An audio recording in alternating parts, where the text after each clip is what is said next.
이번 시간에는 거푸집 공법에 대해서 살펴보도록 하겠습니다. 먼저 시스템 거푸집에 대해서 말씀드리고, 그 다음에 시스템 동발이, 그리고 요즘 유로폼을 대체하는 알루미늄 거푸집, 그리고 코어월 선행 공법에서 적용하고 있는 셀프 클라이밍 폼에 대해서 말씀드릴 겁니다. 그리고 마지막으로는 거푸집 공사의 전용성과 관련된 주제를 바탕으로 거푸집 공사의 생산성에 대해서 언급을 해보겠습니다.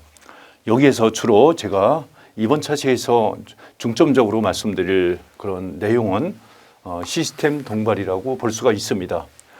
다른 부분들은 그렇게 출제 비중이 높지 않고요. 그 다음에 나온다 하더라도 이렇게 너무 오랜만에 한 번씩 나오는 그런 내용이다 보니까요. 제가 시스템 동발이를 제외한 나머지 사항들은 요점만 간단하게 설명하면서 넘어가도록 하겠습니다. 먼저 시스템 거푸집에 대해서 언급을 드려보면은 1번 개요, 2번 중요성, 그 다음에 세 번째 종류, 시스템 거푸집의 거푸집 공법의 종류, 그리고 마지막으로 공법을 선정할 때 고려할 사항들, 이런 사항 위주로 시스템 거푸집에 대한 내용을 우리 교재에서는 수록하고 있습니다. 여기서 중요성은 필요성과 똑같은 내용이라고 이제 볼 수가 있어요. 그래서 여러분들이 교재에 나와 있는 내용을 바탕으로 해서 시스템 거푸집을 전반적으로 이렇게 요약을 해 놓으시고요. 종류에 들어가면은 여러 가지 그 시스템 거푸집 공법이 있는데요. 여기서 벽 전용이 있고요. 그 다음에 바닥 전용이 있어요. 바닥 전용. 그런데 여기에서 그리고 또 언급되는 게 바닥과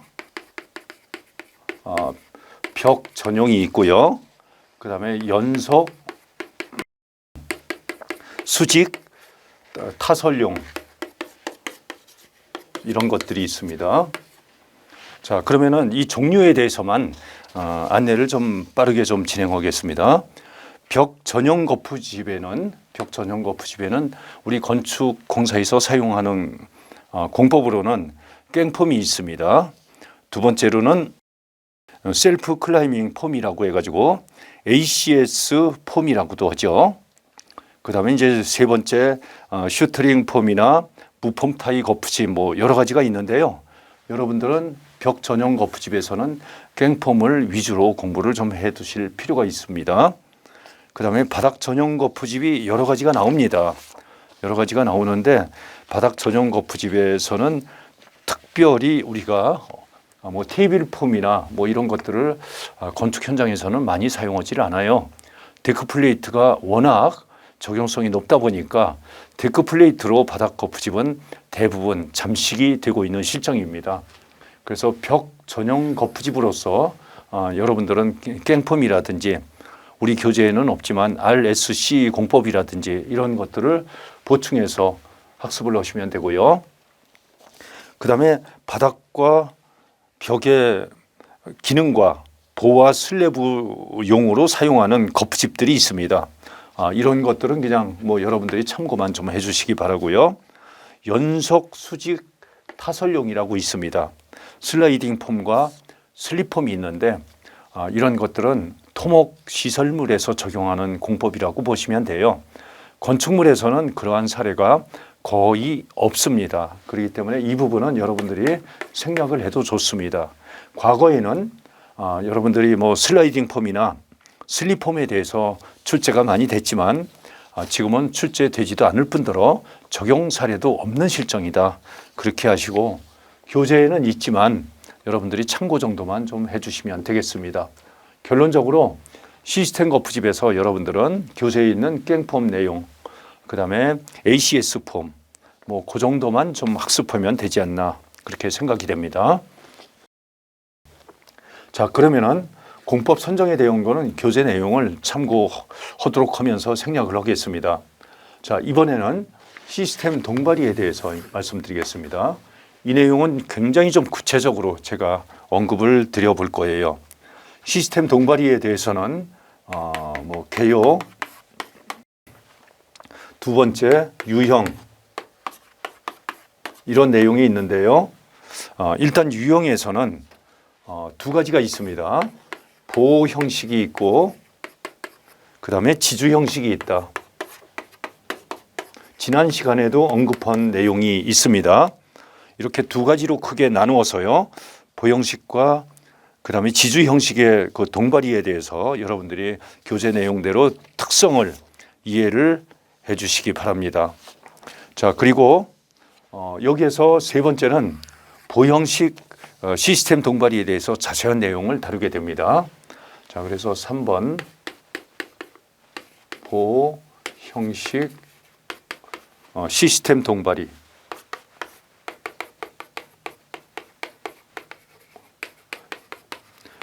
여기에 대해서는 여러분들이 특징, 그 다음에 설치, 어떻게 설치하고 설치한 다음에는 타설을 해야 되겠죠. 콘크리트 타설. 그 다음에 세 번째는 재해 주요 원인별 대책. 이런 내용을 순서대로 안내를 하고 있습니다.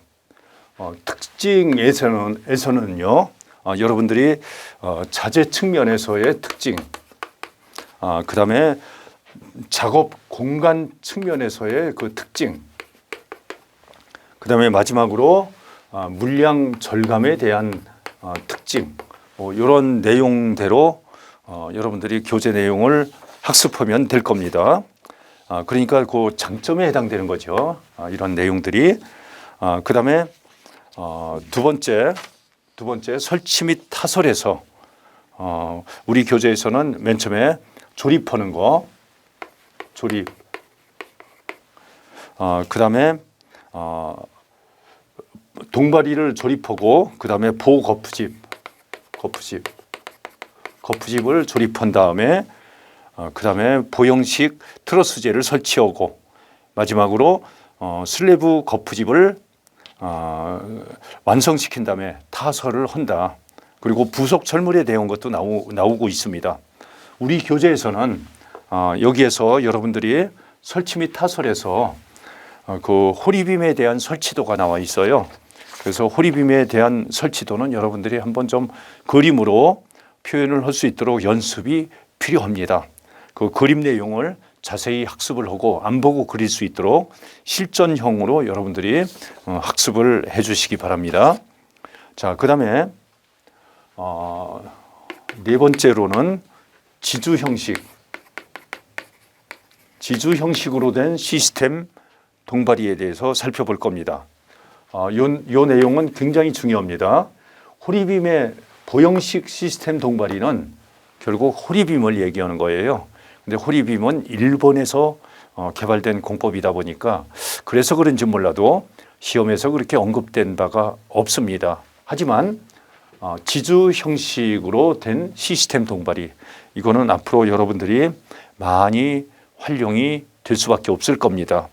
그래서 지주 형식 시스템 동바리에 대해서는 맨 처음에 그 구성재, 강관,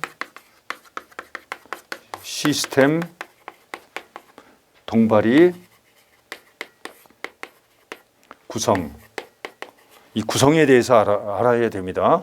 그 부재별로 그 부재 위치별로 명칭이 있어요.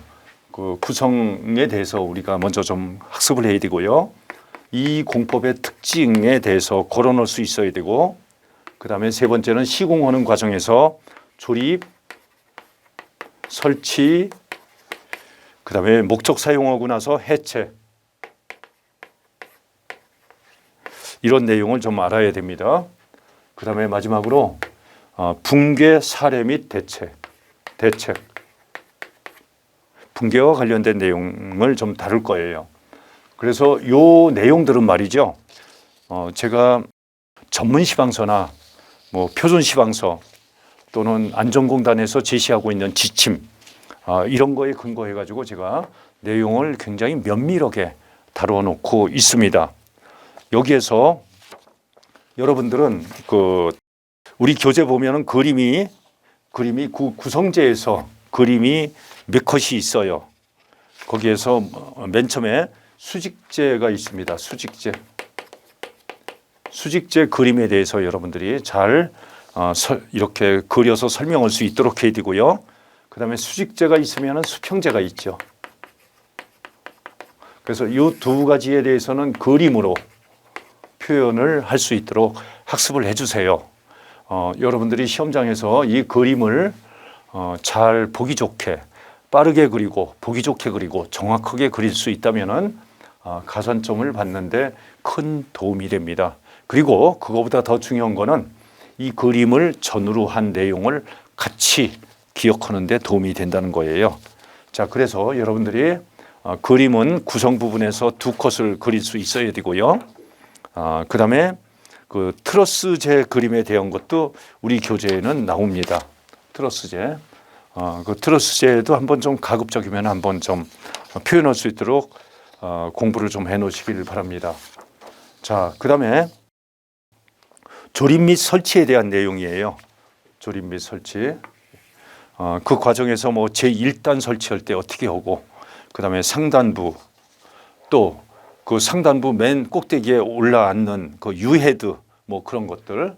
그래서 지주 형식으로 된 시스템 거푸집은 특징은 뭐냐?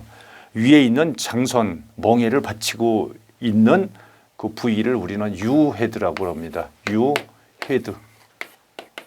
U자로 되어 있어 가지고 각 파이프를 받쳐줄 수 있는 그런 구조로 되어 있는 부재지요. 그래서 유헤드가 들어간 그림이 우리 교재에는 좀 있습니다. 그 그림 내용을 보면서 이해를 좀 하시도록 하고, 이 그림은 좀 너무 입체적이고 구체적이라서 아마도 여러분들이 그림으로 표현하는 데는 좀 어려울 겁니다. 그냥 이해를 돕는 차원에서만 책에 있는 그림을 이렇게 이용을 해 주시기 바랍니다. 자, 그리고 해체와 관련된 거, 해체 전, 그 다음에 해체 중, 후 이렇게 시기별로 나누어 가지고 우리가 안전과 관련해서 지켜야 될 사항들이 무엇이 있는지 이렇게 학습을 해 주시기 바랍니다. 그리고 마지막으로 붕괴 사례 및 대책이 나와 있어요. 이러한 그 붕괴와 관련해서 발생 원인과 그 다음에 방지 대책을 교재 내용대로 여러분들이 학습을 해 주셔야 됩니다. 그래서 제가 이번 개정판에서 굉장히 강조한 것은 이런 시스템 동바리에 대한 내용이고요. 이런 시스템 동바리에 대한 내용은 앞으로 출제가 굉장히 높아질 걸로 예상이 됩니다. 특히 시스템 동바리에서 보형식이 있고 그다음에 지주 형식이 있는데요. 이 지주 형식 부분에서 출제 빈도가 앞으로 높아질 것이다. 다만 여러분들이 좀 혼동하지 말아야 될 게 시스템 비계가 있고요. 시스템 동바리가 있습니다. 그 시스템 동바리 중에 지주 형식 시스템 동바리와 시스템 비계의 차이점이 있어요. 시스템 비계에는 유헤드가 없고요. 그 다음에 우리 동바리, 시스템 동바리에는 이 유헤드가 있다. 이 부분이 있다. 그래서 유헤드에 대해서 여러분들이 현장 가더라도 저게 시스템 동바리냐 아니면 시스템 거푸집이냐 아니면은 시스템 비계냐 이런 거를 구분할 때 그 구분 요소는 유헤드가 있고 없고의 차이다. 그렇게 여러분들이 알고 계시면 됩니다. 그러면은 이번에는 알루미늄 거푸집에 대해서 살펴보겠습니다. 그 알루미늄 거푸집.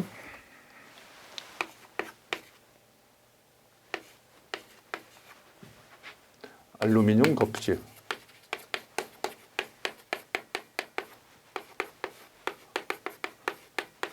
자, 알루미늄 거푸집은 비교 대상이 유로폼이라고 볼 수가 있어요. 과거 한 20년을 건설 현장에서 지배했던 거푸집이 유로폼이라면 앞으로는 알루미늄 거푸집으로 점차 대체가 될 걸로 예상이 되고 있습니다. 여러 가지 장점이 있기 때문에 그래요. 그래서 알루미늄 거푸집에 대해서는 개요, 장단점, 그 다음에 시공 방법, 그리고 마지막으로 현장 적용 방안, 이러한 순서대로 우리 교재에는 내용이 수록돼 있어요.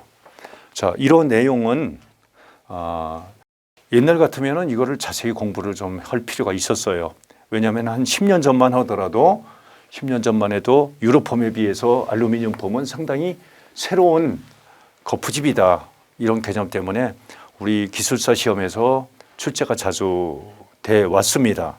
그렇지만은 그 기간이 이제는 좀 어느 정도 경과가 됐기 때문에 알루미늄 거푸집으로 해서 그렇게 출제가 될 가능성은 그렇게 높지 않습니다.